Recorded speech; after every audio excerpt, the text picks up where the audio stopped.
మినపప్పు లేకుండా కూడా ఇడ్లీ చేసుకోవచ్చు. ఎట్లా అంటే ఇదిగోండి, నేను ఇట్లా చేసిన చూడండి ఎంత బాగా వచ్చాయో. అసలు నేను ఇడ్లీలే తినను ఎక్కువ, కానీ కమ్మగా ఇష్టంగా తిన్నాను ఈరోజు. పల్లి చట్నీ ఎండిమిరపకాయలు వేసి చేశాను, అందులో పోపు కూడా వేశాను కొంచెం. ఈ ఇడ్లీ అంటారా, మినపప్పు లేకుండా ఎట్లా చేసావక్క అని అనుకోవచ్చు మీరు.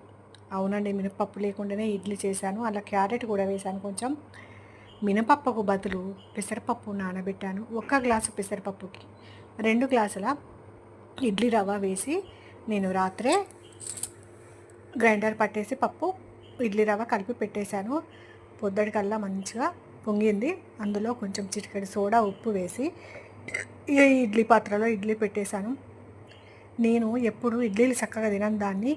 ఇలా ఇంతింత పెద్ద ఇడ్లీలు 3 తిన్నా, 2 తింటే ఎక్కువ, కానీ 3 ఇడ్లీలు తిన్నా. నేను చేసినవి మొత్తం 6 ఇడ్లీలు, 3 తిన్నా, ఇంకా 3 ఉన్నాయి. మా ఆయన తినరు ఇడ్లీ ఎక్కువ, నా కోసమే చేసుకున్నా ఈరోజు. ఇట్లా